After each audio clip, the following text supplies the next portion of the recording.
You know, I was wondering when it's gonna happen, but I'm finally getting my second speeding ticket in my life. I had one speeding ticket when I had a Challenger 392, and I remember I went for a trip to New York City, and on the way back,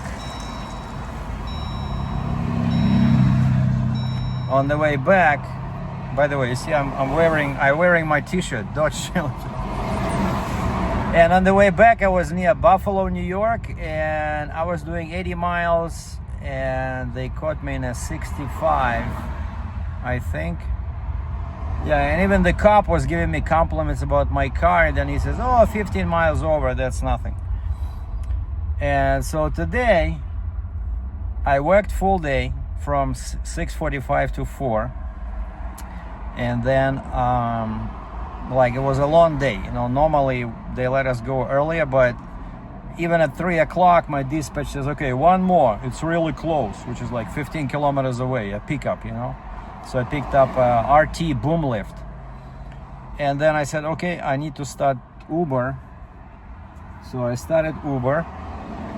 And within 10 minutes, I had a guy going 22 kilometers towards Highway 8 and Highway 2, like south of downtown.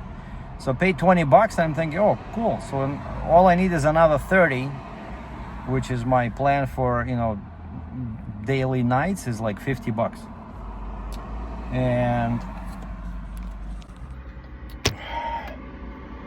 And so I was sitting there was nothing.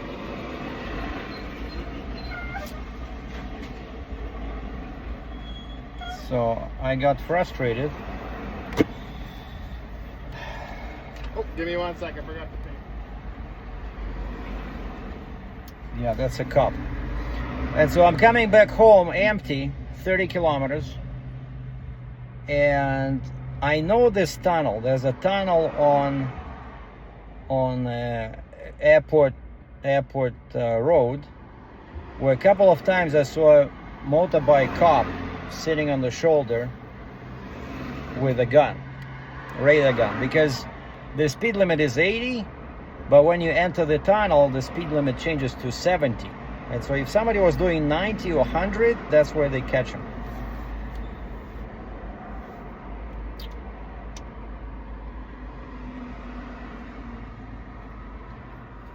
Okay, so just gonna take a ticket for doing the 95 and the 70.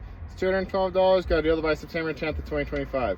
3 options: you can pay the fine, plead not guilty, or plead guilty, request time to pay. Spawn 4 ways or online with the QR code or website. Registers us by email or by mail. How many demerit points? There's 3 for that one. Shoot.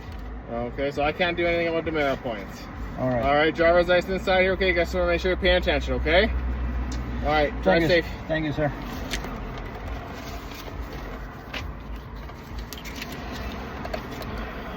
Man, $220. So I just made $20 with Uber, and I lost $220, and it's 3 demerit points. Son of a gun. But basically, what happens is that normally they sit in the very beginning of the tunnel. On the shoulder. I saw a guy there a couple of times, but now I see, it's been a long day, and I'm frustrated. Hold on. And when I entered the tunnel, I see there's nobody. Actually, I entered the tunnel, and then as I'm exiting the tunnel, I see there's some kind of a commotion up ahead. There's some kind of a stopped truck, like a pickup truck. And all of a sudden, there's a police officer steps out from behind the truck with a radar gun, and he points at me and says, go this way. Basically, go to the shoulder. Son of a gun. And of course, I stopped. So it turns out they used that pickup truck as a distraction. Can you believe this? So he's a motorbike cop, and so they put the pickup truck, and they hid the motorcycle behind the pickup truck, so you cannot see him, and he has a camera, like some kind of a, you know, sophisticated setup. So the camera is on the side, kind of like a mirror, you know, and the guy sits hidden and he's watching his screen. So basically it's kind of like a secondary screen that they attach to the mirror, you know, so there's no way you can see him, especially when you're coming from the tunnel where it's dark, you know. And so he points at me and he says, yeah, 95 and a 70. So 25 clicks, what is that? Is that like 15 miles, right? 16 and 8, 24. Yeah, it's like 15 miles over, which in US, yeah, that guy said that's a minor violation. And actually, yeah, it's $212. Son of a gun. So anyway, not a good day. Normally, you know, like I said, I swear to God, this is my second ticket, and I'm 63, and I've been driving since I was 20. So I got my license in 84. In 1984, 16 plus 25, so 40 years. So in 40 years, this is my second speeding ticket. I kid you not. And why is because I didn't see any cops, but turns out they're really sneaky. So, you know, when I was a trucker, I always, I never, if it's 70, I would try to stay, you know, under 80, basically within 10 kilometers over or 6 miles. And I never had any tickets, but of course, but these guys are so sneaky, you know, sneaky, sneaky, sneaky. This is the first time I see this, where they put a pickup truck and then hide a motorcycle, and they have a remote display where he's, because yeah, I saw after he parked me and he took all my documents, I was watching him in the mirror like, what's he doing? Because he was not doing any paperwork. He was actually looking at the display, you know, because he was thinking, you know, he would catch somebody else, right? And then he would start on my paperwork. But man, it takes such, you know, these guys are super duper, you know, professional. Like all of us, 5 minutes, and I have a printout of a ticket, you know.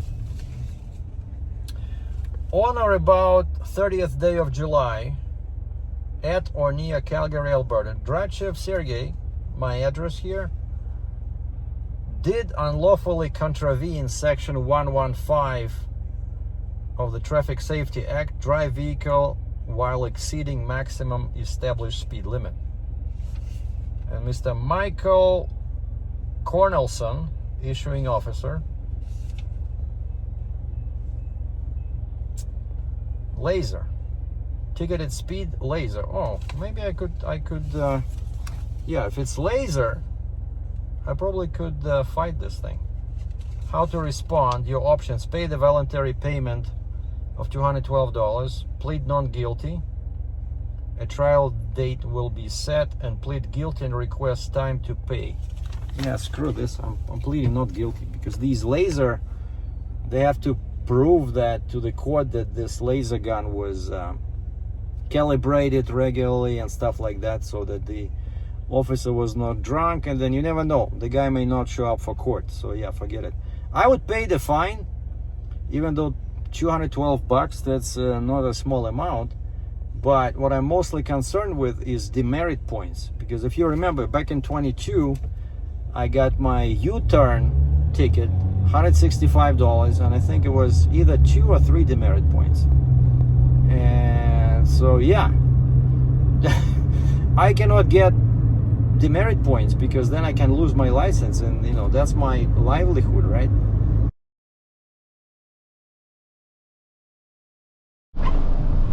Oh, today's Wednesday, the payday, July 30th. I already checked my account, the money is in there, beautiful.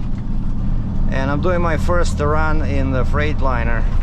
I have 2 cute machines on the deck. One is a plow, what they call vibratory plow on wheels.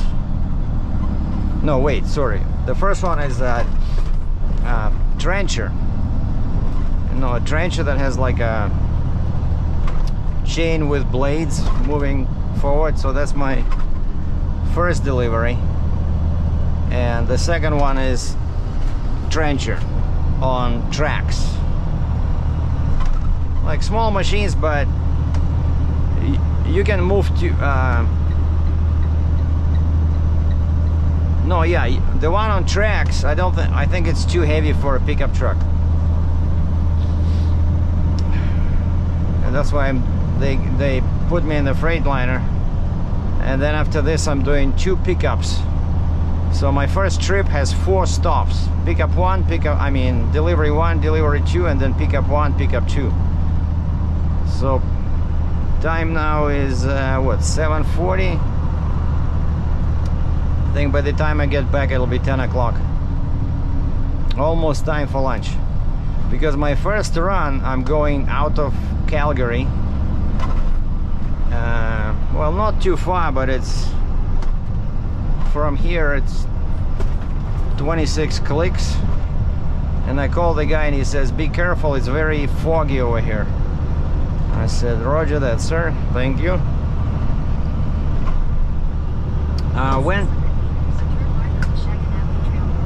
Went to the gym yesterday. Man, spent 1 hour pumping iron. Tried a barbell for bench presses, did not like it. I'll stick to dumbbells. Played with kettlebells, found a rowing machine, did some like a 1 kilometer, imitation rowing. It was pretty good. So whole body was properly exercised. And I thought I would do Uber, but I felt tired, so I just came home, took a shower, and had a super nice vegetarian dinner with some baked potatoes and baked veggies like peppers, zucchini, and that cauliflower.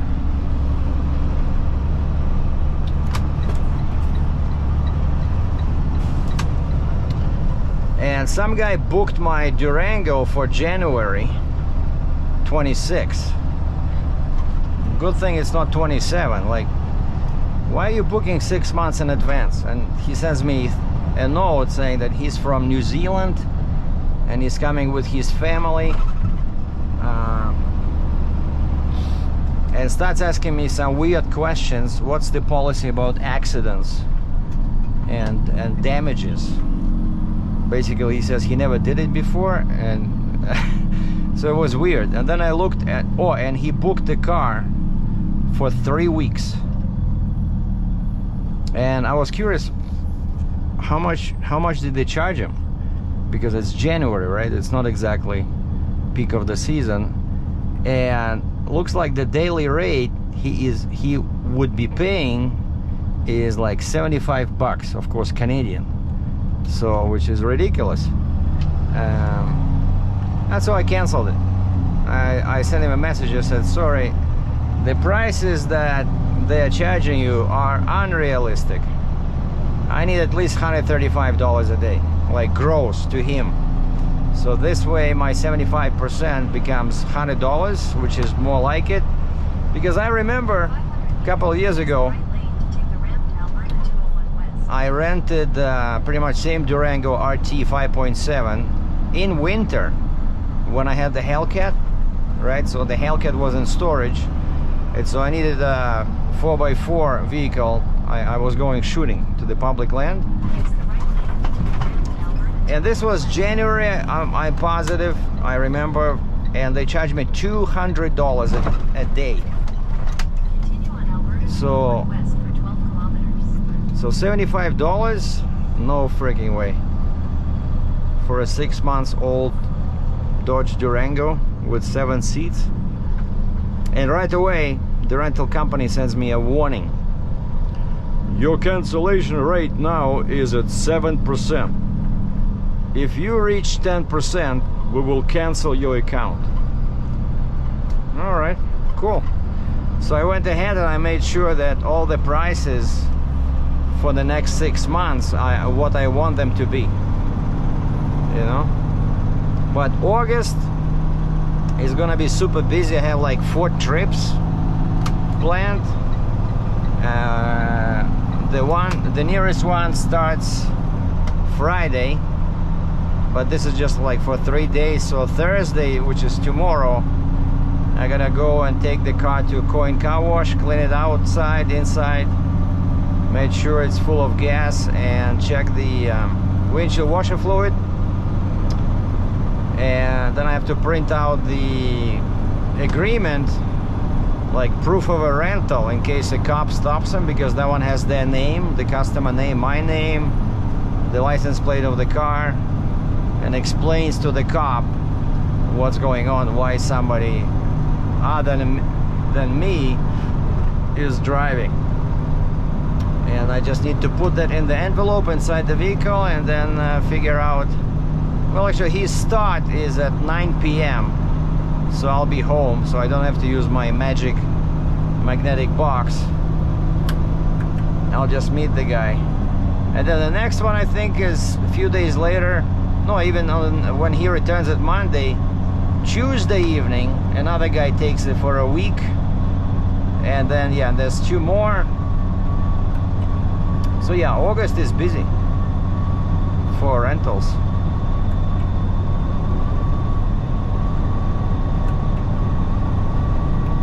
And I went to Priceline and I checked what they charge for a 7-seat SUV, and that's what I updated my prices to reflect that, because, you know, this rental company, their rates are really way too low.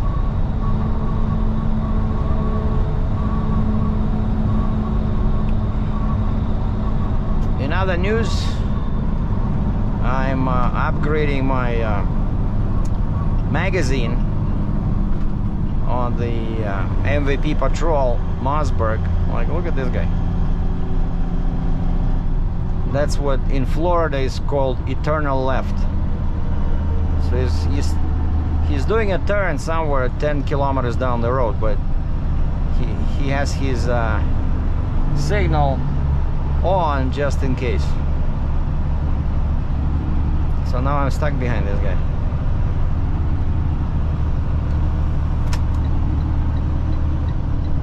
Come on.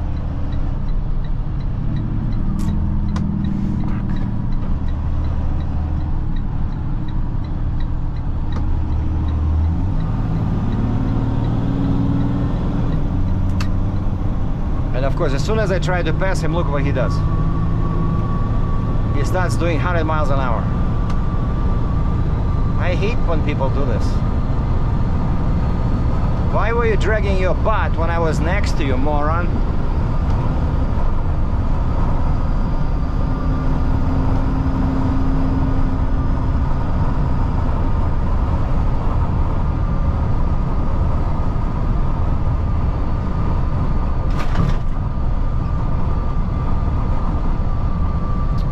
Basically, as usual, half of the people don't know how to drive. They're a menace to society. They should stay home, sell their cars, and drink beer.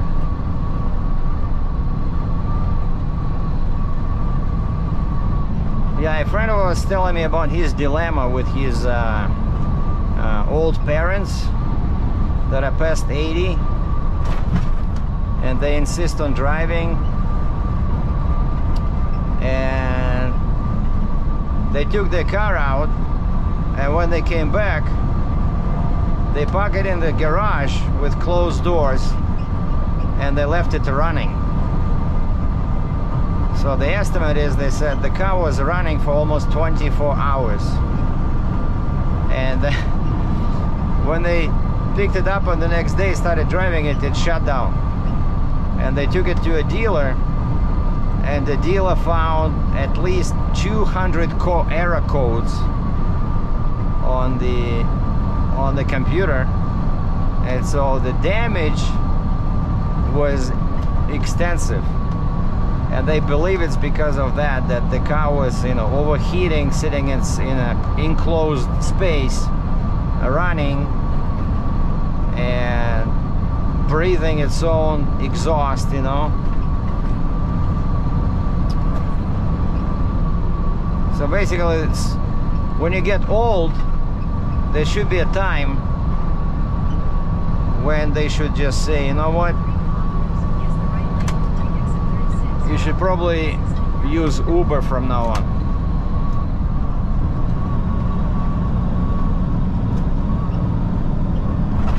Oh yeah, check this out. The guy was not kidding about foggy conditions. Wow.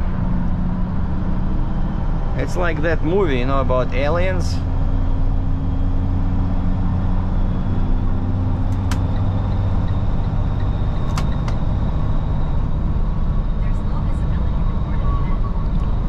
No visibility reported ahead. Okay. Oh, low visibility. So I thought Google said no visibility reported ahead. Like, how is that possible?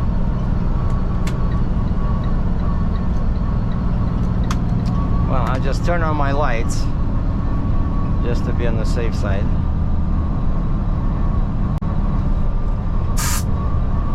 And I believe we're just jumping on Trans-Canada 1 to deliver this trencher.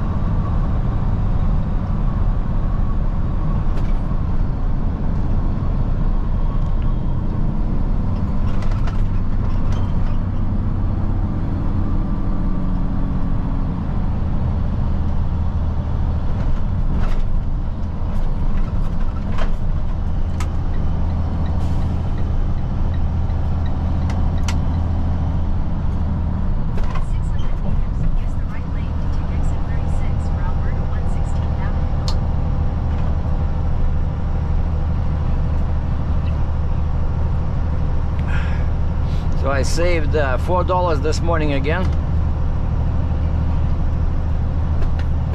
because I did not stop by Starbucks. Use the right lane to take exit 36, then slide right over the Banff West Bridge. Yeah, where one small or tall Americano is $4.15. So instead I made my own coffee, half decaf, half regular. Slide right over the Banff West Bridge. And it tastes pretty good. Of course, I did pay for the coffee, but it's like $1 maybe. Continue for 1.5 kilometers. So where's the fog? Oh, okay, I think it starts over there again. But for now, I can turn off my lights. So yeah, today I'm definitely doing Uber because I go to the gym 3 times a week. So this week it's Tuesday, Thursday, Saturday. In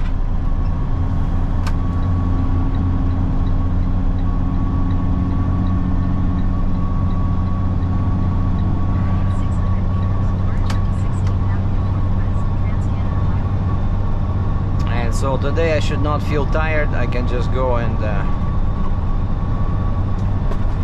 but Wednesday it's not exactly the best again, but we'll see. In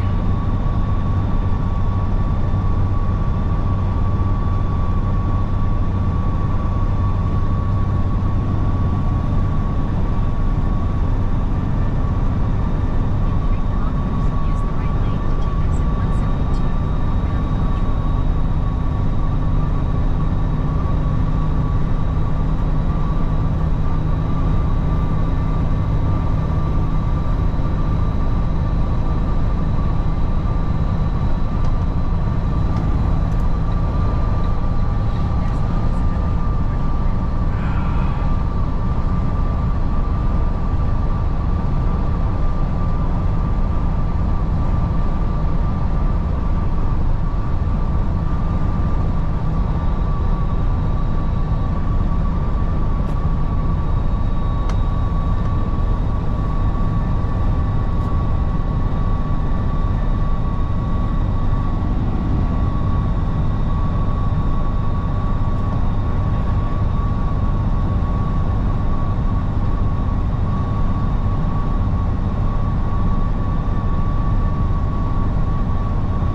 see, really close. That's my exit.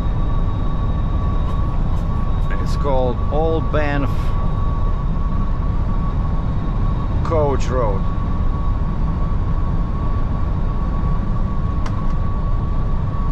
Use the right lane to take exit 172, then use the right lane to take the Old Banff Coach Road. And it's foggy again.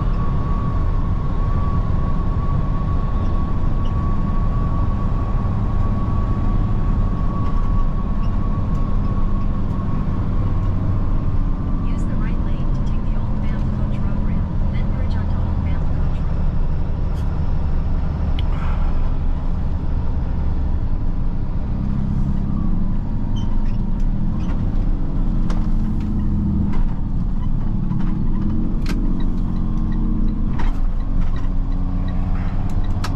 In 600 meters, turn left onto Township Road 250.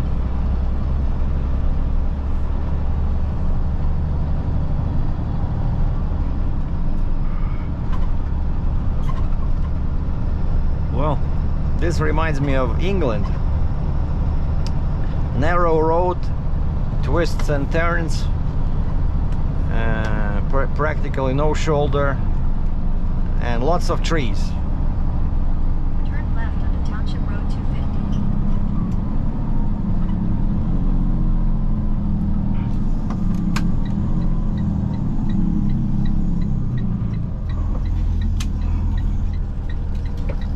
Continue on Township Road 250 for 2 kilometers. There's low visibility reported ahead. Who's reporting all this low visibility?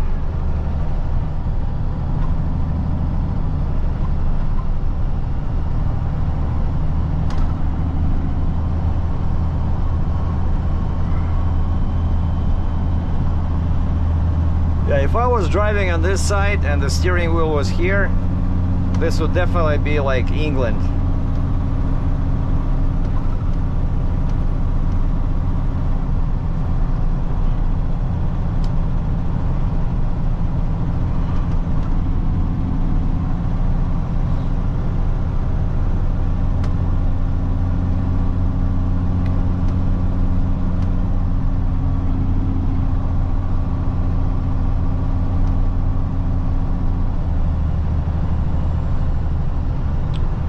Alright, I'm making a right turn somewhere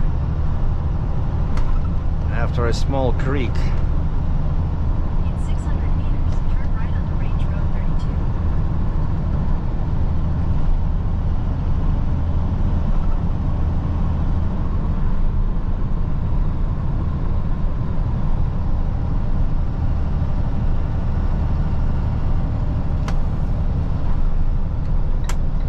Turn right onto Range Road 32.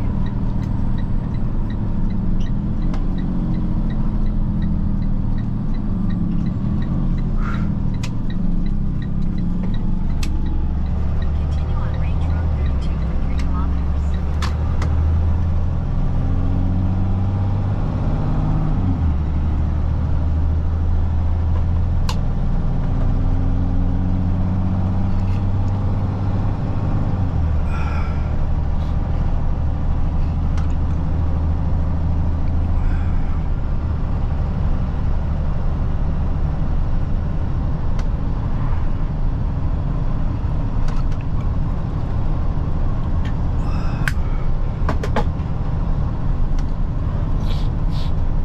Wow, this is really some fog. My lights on? Yeah, my lights are on. This reminds me of that crazy road, I think it was Idaho, but there was no fog, but it was, you know, blind turns, and I was in a semi truck. I was afraid somebody would pop out, you know, from the other direction, so I kept hitting my horn.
wonder they charge the customer for out-of-town delivery. Man, could have been in here, but it's a circle, because I know my street is called Livingston Estate. Turn left onto Livingstone Estates, then you will arrive at your destination.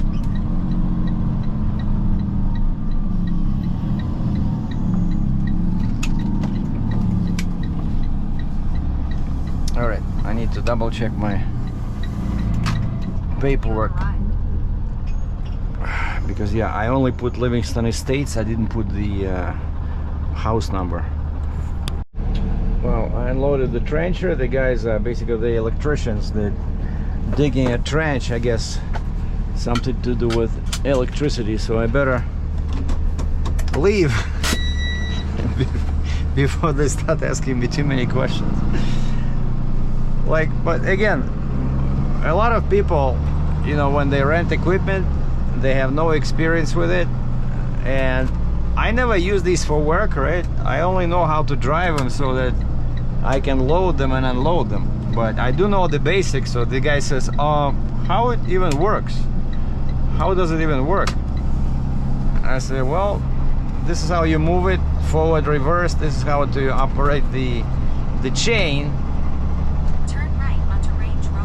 But I remember one guy asked me, he says, do we have to hold that handle? Basically, you push the handle forward, and then the chain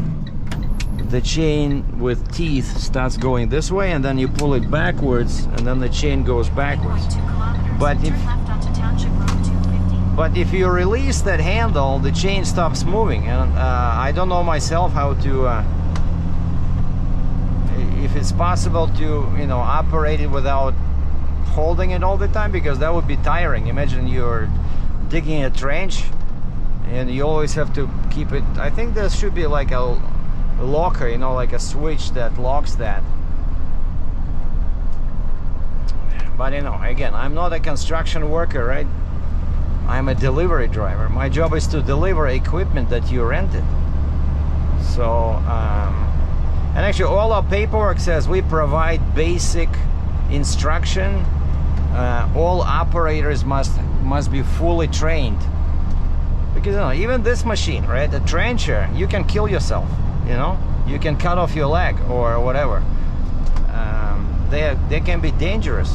So I don't know why people think that they can just rent something with no idea how it works. Oh yeah, we're digging a trench. Yeah, these guys have a trencher. Let's check it out. We never used it before, but shouldn't be too hard, right? We're smart guys. Well, I always tell them, if you have a problem, just call the shop, you know, call our guys over there, mechanics, like whoever serviced this equipment, they know everything about them. But yeah, that's one issue with my job, is that quite often people expect me to know everything, all the machines. So I should probably learn, you know. So next time I'm there picking up this up, I'll go and ask one of the guys, say, okay, you know, can you do this? Can you, like, how do you, can you dig a ditch without holding that handle, for example? I'm curious myself, you know, I'm gonna ask him. But I remember one guy, I delivered a mini excavator, actually one of the bigger ones we have. Turn left. And this guy starts asking me all kinds of technical questions, you know, about the excavator. And I said, you do realize you're talking to a delivery driver, right? I said, have you ever used an excavator before? And he says, yeah, but I have a, and he names a brand, so he has a different brand of an excavator, but he's a experienced. Turn left onto Township Road 250. He's an experienced excavator operator, but even this guy was asking me questions about, I think it was John Deere that I brought him. Like, and he's asking me questions like, what kind of pattern does it have? All right, I know there's ISO, right, and the other one. And he said, I said, well, so I just show him So I just show him how each handle is set up, you know, like the joystick. I said this joystick does this joystick does this, and he says, can you change the pattern? I have no idea, because you know, some machines, yeah, you can change the pattern. I remember even on when I was working on that solar farm, some of them, I think John Deere had a button where you can choose your pattern, you know, ISO, or the other one, I think CAT, whatever, right? But cheaper machines don't have that, so they have like a preset pattern, you know, of how your joysticks, Turn right onto Range Road 31. what your joysticks do. But why I'm showing you this is because it's gonna be an interesting trip. I'm going into the middle of nowhere on these British type roads, except I'm on the wrong side of the road, as John, my friend from UK, would say. Why are you on this side of the road? I don't know, I think it looks prettier on this side, you know? Turn right onto Range Road 31. Well, basically we're going in a big loop, because there's no road that goes straight, but I have to go that way. But there's a river there, and basically you have 1 kilometer. Take a slight right turn toward Calgary. you have to do a detour. Yeah, we're kind of like going back towards Calgary, and then we're catching another local highway that goes north. And I just talked to a guy. He says, well, I might not be there when you show up. He says, just park it on the gravel driveway to the left of the main mansion. Well, he didn't say mansion, it's a house, but I know over there all these houses are huge, and they have a bunch of supporting buildings, you know, like a humongous garages and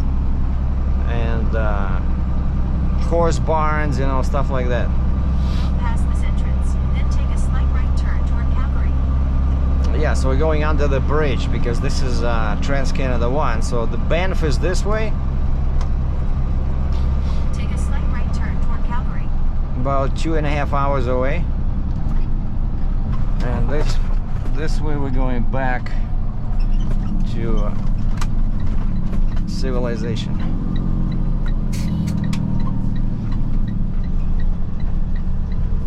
Yeah, Trans-Canada 1 east. Because again, north is that way, that's west towards Banff, this is east towards Calgary. So we're gonna deliver this plow.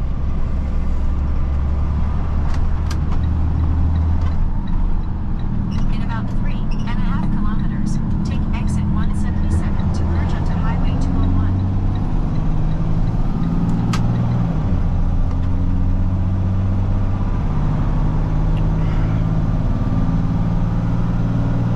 201. Oh wow, okay, we're going all the way back to the ring road.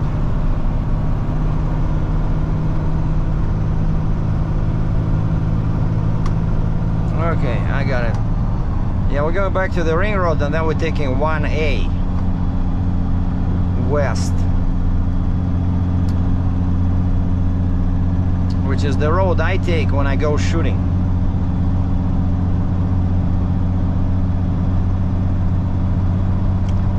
So now you know you're in Canada when the oversized load has a sign D, over-dimensional. I still remember when I was moving oversized load on my RGN, and I entered Quebec from New York, crossed the border, 2 kilometers, take exit 177 to merge onto Highway 201. and I forgot to change the sign. So my sign said, you know, like typical American sign that says oversized load. But they don't understand that many words in Quebec, right? So in Quebec must be this sign, D. And there was a scale there. The guy stops me, gives me a $500 fine. Like, you know, it's not my problem that you cannot read English oversized load. So they only understand one letter, D. So I'm guessing it's you know, an issue of limited education, not enough training, Second lane from right and go past this exit. not enough training for inspectors, you know, stuff like that. So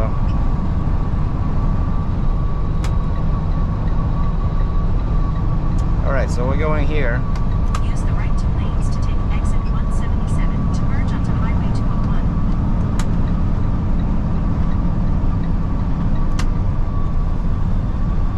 And then, oh wow, look at that fog over there. Oh, I still have my lights on.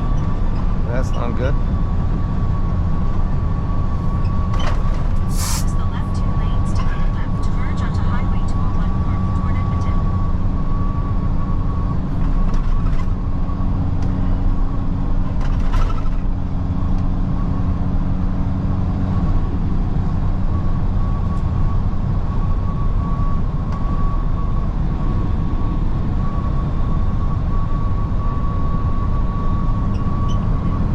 Keep left.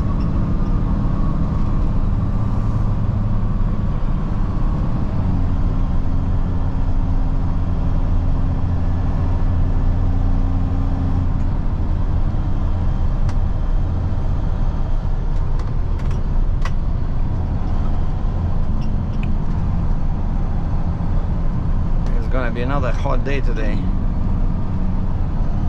Yesterday I had to take off my t-shirt because underneath I had a tank top, and I put my safety vest on top of that. Nobody said anything, so my bosses were okay with it, because yeah, it was really hot, you know. They sit inside the air-conditioned office with super thick walls, so it stays cool even in hot weather. I don't even think they have air conditioning. I think it's just because of it's always dark in there and the walls are 2 meters thick. It's always chilly. So most guys behind the counter, you know, that deal with customers, even in the summer, they wear some kind of a jacket. They don't just show up there in a t-shirt. In about 3 kilometers, take exit 41 toward Highway 1A and Crowchild Trail. Oh yeah, so 1A is Crowchild Trail. Yeah, this is the river. I think it's the Bow River. That's why I had to do this detour. Stay in the left 3 lanes.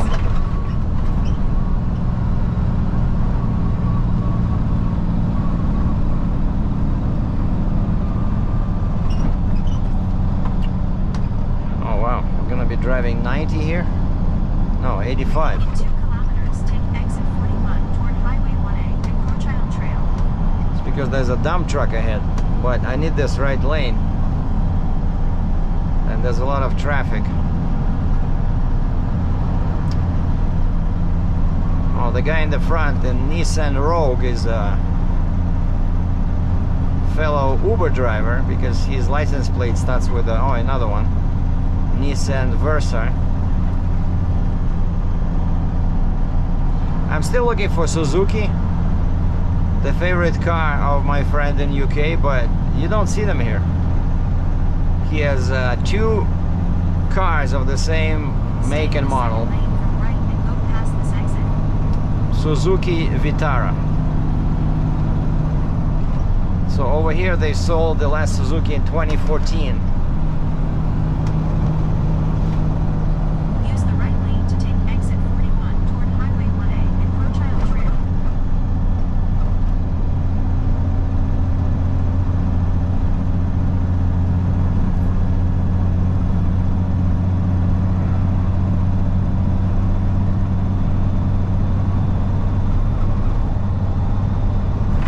Take the exit, then keep right to merge onto Highway 1A.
here it's 13 clicks.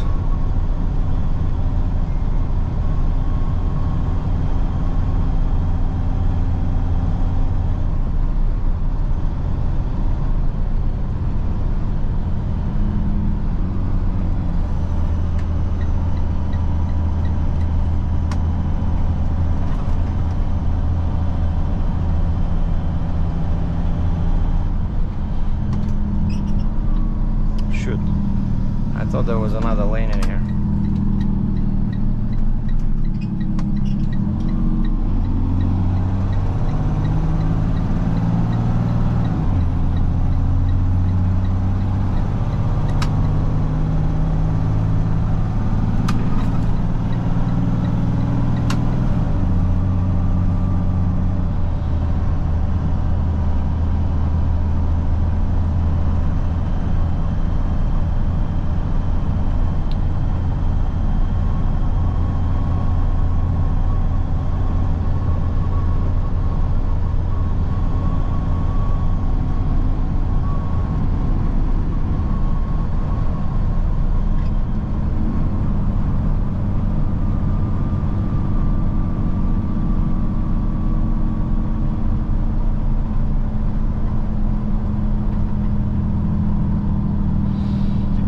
There's a big hill over here, so you definitely don't want to be in the right lane behind all these trucks. And yet there will be many people that don't think, you know, like these two pickup trucks, they are following this guy. Oh man, so they're gonna be stuck. Like they'll be, I know these guys will be crawling at like 50 clicks an hour for 10 minutes. So now we have two pickup trucks and a van and another car. Okay, the first one is a UPS driver. Those guys are fast. Well, the second one actually is a truck with no body. It's light, but this one is gonna be slow. Big surprise for the pickup trucks. Oh, what? He cannot drive 100 kilometers an hour?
Turning on Bass Spur Road. I've been here many times, but just on the Bass Spur there's very, you know, rich and huge houses over here. But it says we are still 9 clicks away from our destination, so it's pretty far north on this Bass Spur Road. At the light, turn right onto Bears Bar Road. Yeah, this is where the rich enjoy their money. In 6 kilometers, turn left onto Township Road 262.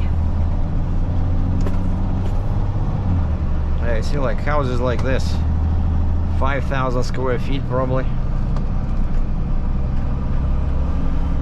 I wonder what the electrical bill is like each month.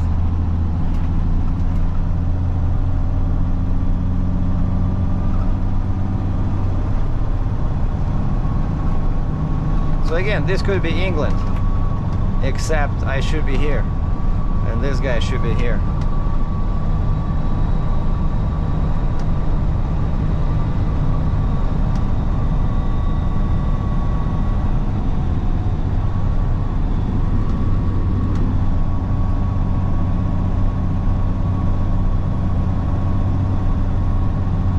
horses.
I know this one. This is a Burma Road.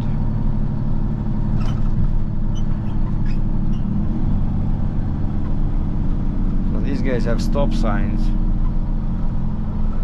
I'm on the primary road.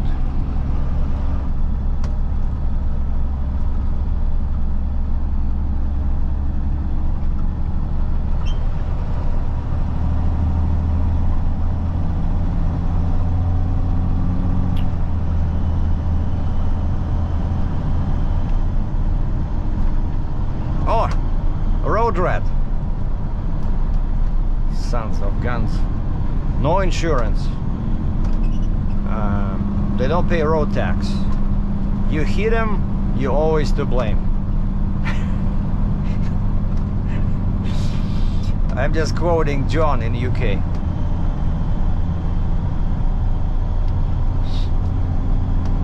But yeah, because they don't have any bike paths. At least here around Calgary, there's lots of dedicated, you know, pathways for cyclists, so they don't interfere too much with the traffic.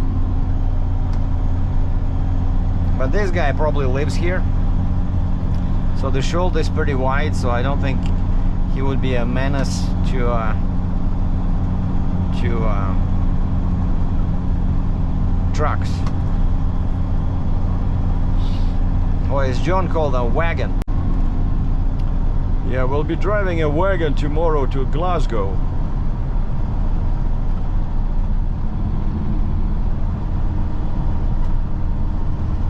Alright, where's my turn? Township Road 262. In 1 kilometer, turn left onto Township Road 262. Yes, ma'am.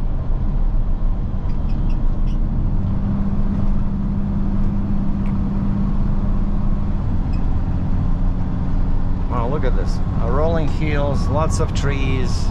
You see this, John? This is for you. Because he was complaining, like, how can you live like this? It's all fields, you have no trees. Come on, we do have trees. Turn left onto Township Road 262. Which one? This one? 262.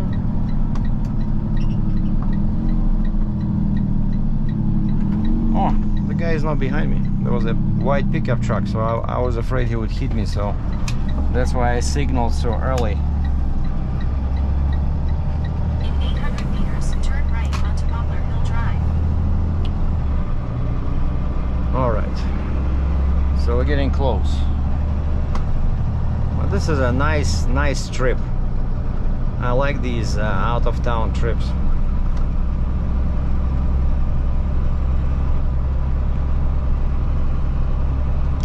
Beautiful out here.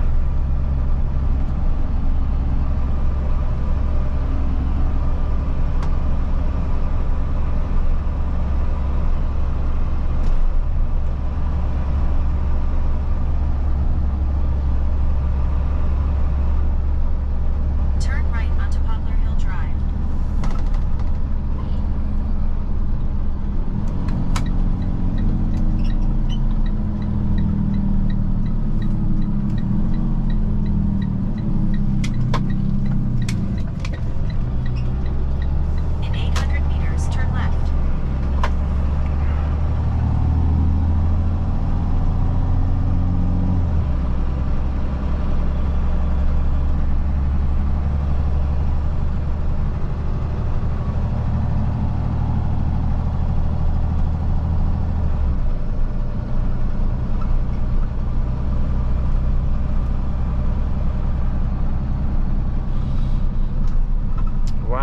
so secluded, you know, like people live here and nobody bothers them. Oh, they're building a new house over there on the left.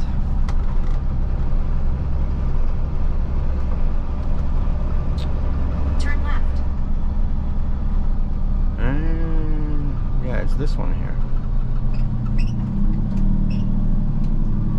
Oh, I think I've been here before. Poplar Hill Drive. In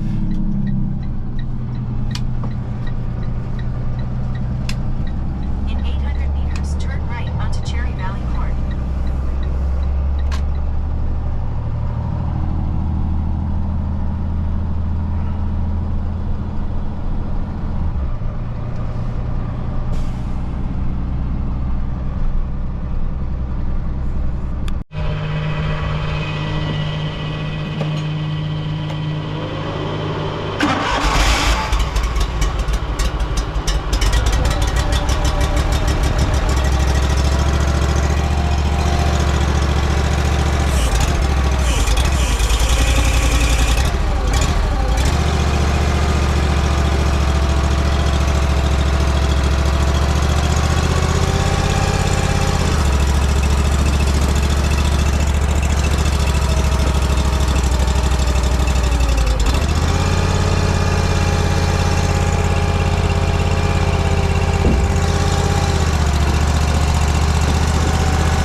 Yeah, it was really fun walking that thing.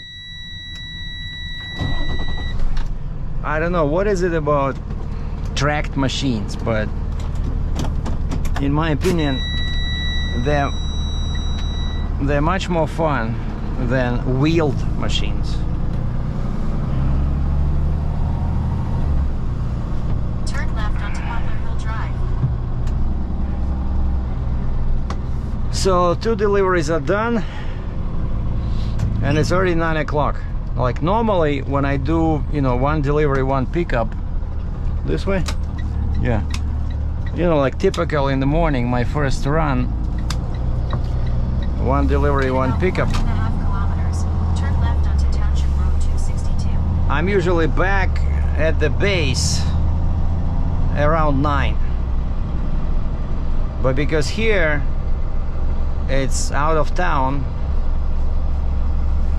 so you see I did 2 and it's already 9, which is pretty much same, right? Usually I do stop 1, stop 2, back by 9 and look for the other one. But yeah, normally I do 4 stops, like, you know, pickups, deliveries before lunch, And I usually take early lunch, like 11 o'clock, when let's say McDonald's changes their breakfast menu to lunch. But recently I've been trying to eat healthier.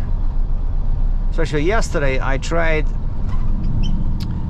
flatbread at Subway with chicken and veggies. Man, it was so good. And then I scaled myself this morning. At the next stop sign, turn left. Totally naked. I'm at 185.6. What? So which is pounds. Like, I'm supposed to be less than 180, but that's that trip to UK. You know, I was eating everything, drinking lots of beer. So now the goal is to go back to, I think before I was like 177, 178. You know, I just want to be a couple of pounds under 180. And of course those pierogies don't help that, you know, I love so much those pierogies with potatoes. At the stop sign, turn left onto Township Road 262. One pierogi, or in Russian varenik, is 50 calories, which is much more than a regular dumplings. You know, I think dumplings are 220 calories for 6. Yeah, like 35. Right? No, 210 for 6. Yeah, so 35 calories per one dumpling, which has meat, you know, which is a bit, I think it's a bit healthier. Here you have just flour and potatoes with some onions, and they really, even though they have so many calories, but 1 hour later you feel hungry. Whereas with dumplings, you know, with meat, you know, they're much more satisfying. But these pierogies, Stop sign, turn right. a bag of 30 costs $3. I kid you not, $3. Whereas dumplings, you get less pieces in the bag. The bag is smaller, and they're like $4.50, $5. But yeah, I want to eat more veggies. So to lose this little beer belly, less bread, less potatoes, less rice, and of course yesterday I At the stop sign, turn right onto Bearspaw Road. had baked potatoes. Those are high in calories. And even my 1 hour workout did not help much. And my work is physical, right? So I'm working constantly with chains, binders, you know, jumping on the bed, jumping off the bed. In 6 kilometers, turn left onto Highway 1A East. So yeah, we're going back. And I'm picking up a machine I delivered yesterday in the afternoon. It was some kind of an older people's home, and they rented a super lift, you know, kind of like a manual machine that can lift something with, you know, using the system of cables and gears. I think this one goes to like 10 feet, so you can lift a pretty heavy object, you know, up in the air with minimum effort. And so that's my first pick up that mini lift, which is good because I know exactly where it is. Whereas yesterday it was my first time at that place. I had to look for the dock. I went around the building and I found the dock, and it's like dock height.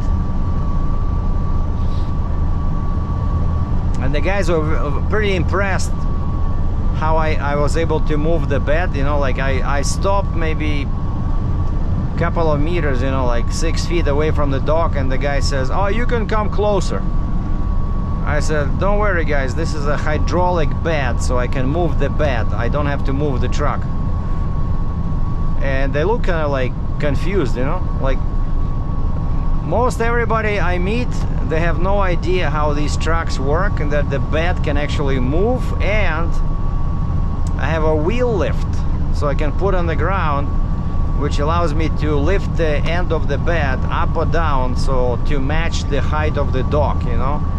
So these trucks are super useful for, you know, like city deliveries. And I always put that wheel lift down when I have like a heavy machine, like a big scissor lift, or even a smaller one. I bring the truck maybe, you know, 3-4 feet away from the dock, then I put that wheel lift down to create, you know, safer environment, and then I move the bed, and then I drive the scissor lift on the dock. Yeah, always use the wheel lift. It's super helpful. Okay, here's that Burma Road again. There's a lot of quarries here. That's why you see the dump truck. I think one is somewhere there. I've been to that quarry. I delivered forklift. And I said, you know, I'm just curious, why would anybody use a forklift at a quarry where they deal with gravel? And he says, well, you'll be delivering to a house where the former owner of the land lives, and so we need the forklift to load some stuff here on the trailer. So the guy sold the land, or sold the entire quarry, and he still lives there.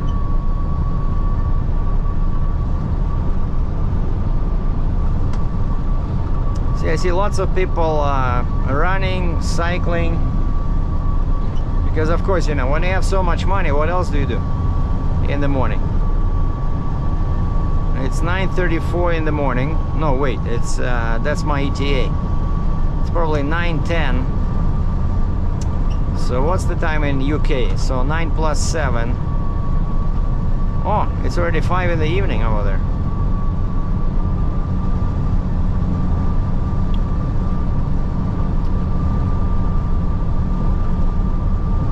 I don't remember what days. I know John shoots on Fridays for sure, and then I think either Tuesdays or Wednesdays. And then after the shooting, they usually go to the pub with his friends.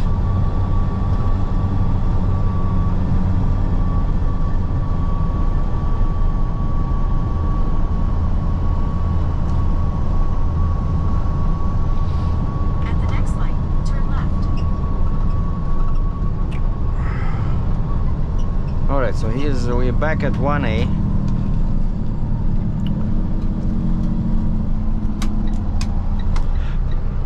So mountains are straight ahead. At the light, turn left onto Highway 1A East. Oh, we caught a great light. Oh, look at the license plate of the Beamer in front of me says Jokers. And he has 2 R's in the back. Jokers.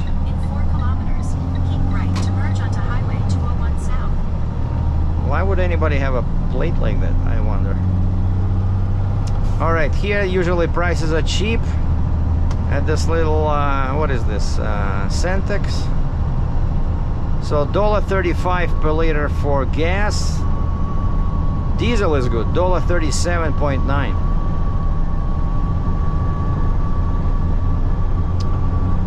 Oh yeah, and from now it's gonna be a bit boring, so I'm gonna turn off the camera and we'll pick up later. Well, you can see the super leaf there in the window, and this dock is tricky because, you know, you have to back towards the dock, and this road, you see people always park cars, like basically I have to go this way, right, and then back, but there's always cars here, and I had difficulty yesterday when I delivered this. So basically, ideally, you want to go this way and then back from the blind side, but then there's cars here, there's a garbage can in the back there. And so this, I was lucky that this cherry red SUV was not here, but the Cadillac was here, so I just went, I let my front wheels roll on the grass. There was no other way I could make this corner, even though my truck is pretty short, you know, but yeah, I had to go right next to the Cadillac on the grass, and then I backed and waited a few minutes till they brought the machine out. So now the next adventure and is the University of Calgary. And the guy said, I called the guy, I said, I've been there before. I remember it's like a dead end where they have loading docks. But I said, I try to put in the address that's on my paperwork. It doesn't come up on Google. And the guy says, well, just what I see here, he says, enter College Gate PI. College Gate. I said, what does PI stand for? Like Peter, you know, Ivan? And he says, I have no idea, but this is what, this is, if you put this in, that street will bring you right to the docks. And I look on the map and I start laughing because I remember I had the same issue last time. So it's not College Gate, it's one word, collegiate, you know, like collegiate institute, but it's collegiate. Most people have no idea how to pronounce that, you know. Wait a second, did I turn in the wrong direction? No, we're going towards the river. So it's not College Gate, it's collegiate. It's basically one of our accounts reps. When they were setting this up, they wrote it down wrong. And actually, when I delivered that, or I was picking up something. Yeah, when I picked up that load, it was very difficult to find the place because, you know, it's a university, it's a huge campus. And I remember that when I came back to base, I wrote a note on the paperwork saying that, guys, please correct it's not College Gate, it's collegiate. But I guess they never did. But lucky for me, I remembered. I have super awesome memory. To the hood, touch wood. Okay, which way we're going? All right, straight and then to the left. Okay. Yeah, there's a Safeway here with Starbucks, but I don't have time to store. I wonder what shall I do for lunch today, because I'll be at the university at 10 after 10. And this is not an easy load, by the way. This is a gantry crane. It's like a couple of huge frames. They're pretty heavy. Turn left onto Home Road Northwest. And they have wheels. But it takes one guy to move them because they're really tall, you know, and top heavy. So there's two of those, and then there's a big beam, like 10-20 feet long, also super heavy. Yeah, it's kind of like a poor man's version of a crane. So there's no engine. You just, you know, once it's connected, you just roll it because of the wheels. Like I was here yesterday when I dropped off that super lift, and I remember here we had like 50 cars in queue, as they're saying in UK, lined up because it was already late afternoon. And here it's a super interesting corner over there. Once you get to the top of this crazy hill. Oh, another road rat. No helmet, no insurance, no road tax. Bastards. Well, but just for, you know, to self-declare, I'm a road rat myself, so.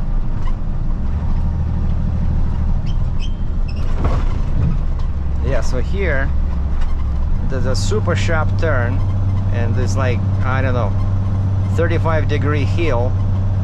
Now imagine if I had my semi-truck over here with a 60-ton excavator. Well, first off, I would never have made this corner. I would just go straight in there somewhere. Not sure what's over there. But here we come out at the nice what is it called, CF Mall, basically a shopping center. Like we're driving through some woods, you know, some back streets, and all of a sudden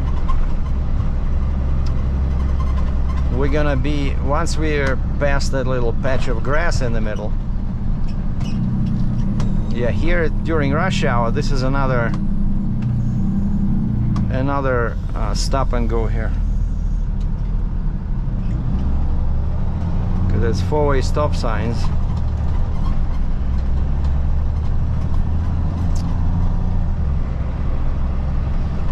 Oh, actually, yeah, the university is pretty close. It's right there. So here's the shopping center. And here I have to be careful, have to yield. Alright. What is it called? I forgot. I think it's called CF. Yeah, CF Market Mall. And we'll just keep going this way. That's a Shaganappy Trail.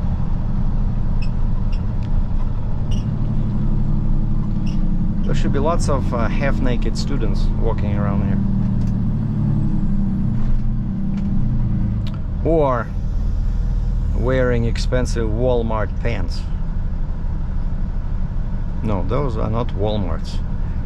Those are, I think, worse quality. Yeah, Walmart pants are the best. I only wear them on special occasions because they're 15 bucks each.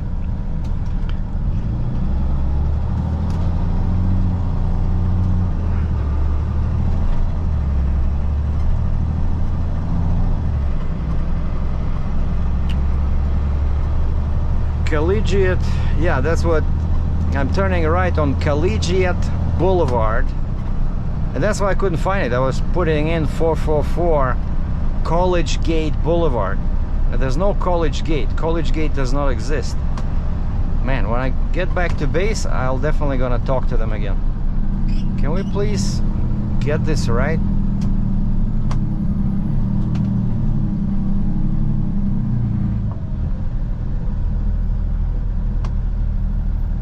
I wonder what that guy is doing. Look, oh, he's trying to turn right. Interesting. From the left lane. Mazda 3.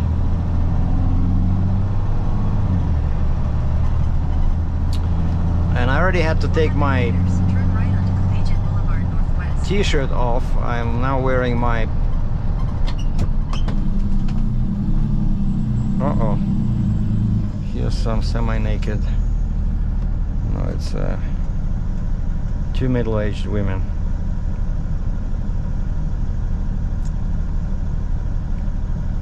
Maybe it's a mother and a daughter, I don't know.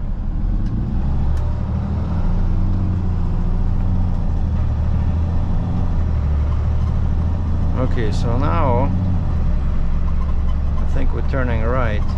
Collegiate Boulevard. Turn right onto Collegiate Boulevard Northwest. College, also known as among uneducated masses as College Gate Boulevard. In 500 meters, turn left onto Collegiate Place Northwest. Ah, that's what the guy was saying. PI. So it's not PI, it's PL. It's, yeah, it's Collegiate Boulevard. Collegiate PL. And he told me what I'm looking at here, it says College Gate PI. Man, no, this is funny. I don't care who you are. Alright, so now let's not get lost over here. It should be somewhere, yeah, it's like a semicircle here. Hello. And but I remember first time, man.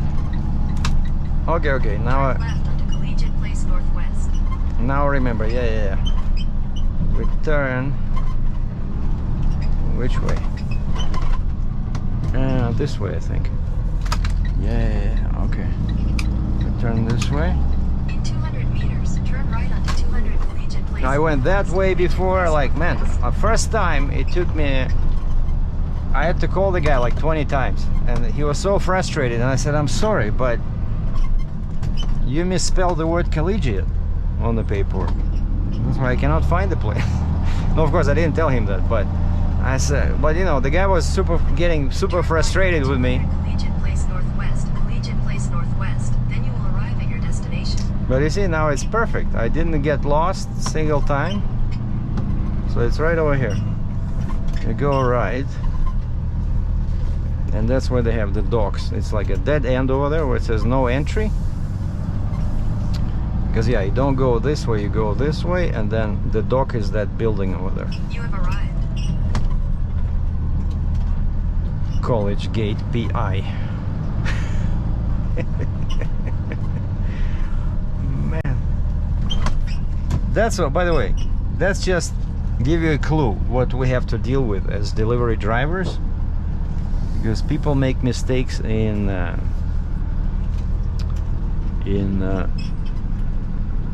addresses.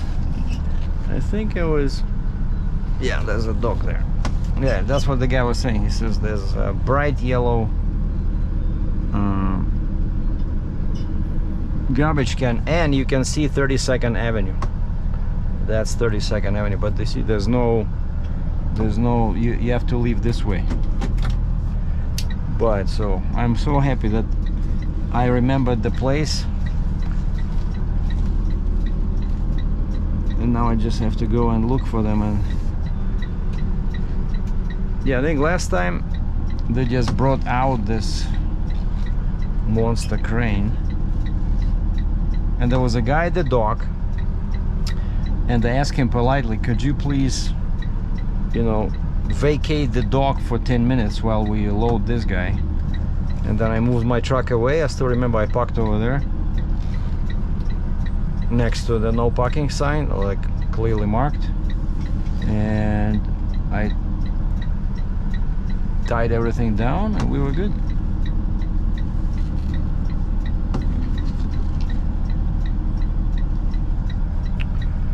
All right, let's go look for the guy. And I think we still have a little bit of battery left, so I had to use 4 straps because there's 2 frames, 1 beam, and a milk crate with parts.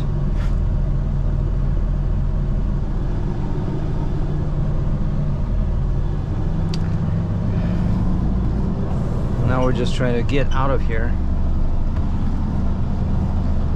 Yeah, it's already getting hot. It's like plus 23.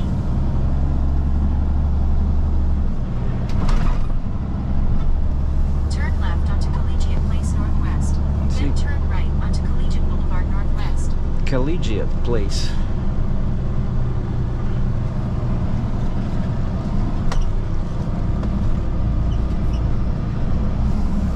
Go past the stop sign. Then at the next one, turn right.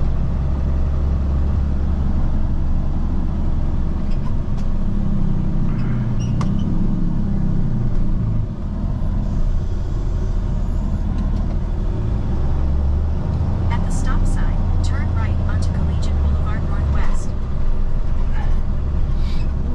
Everything is so clean over here. You hardly see any garbage.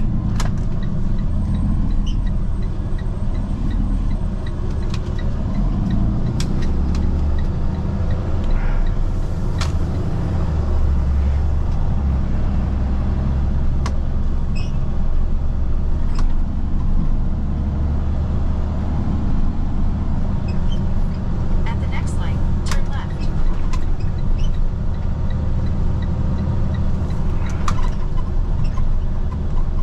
Turn left, son of a gun. Confuse me.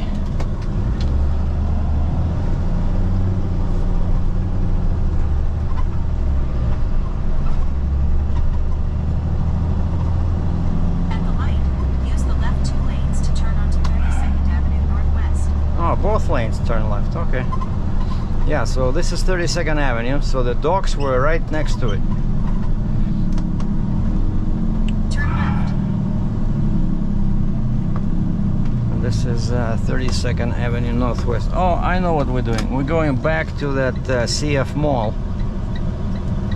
And this way we'll catch Shaganappy. Well, I got offered like 3 routes. The longest one was to go to 201 and do like a huge circle towards the airport. But that one was like 4 minutes longer. Then another way was to go, then 4 minutes longer than the fastest one. Then the fastest way I think was to go east towards Deerfoot Trail, and then take that one up north. But then I remembered it's gonna be 11 o'clock. That's time for my lunch break, and I chose the route where I'm passing a big grocery store where they usually have a nice deli section, Sobeys.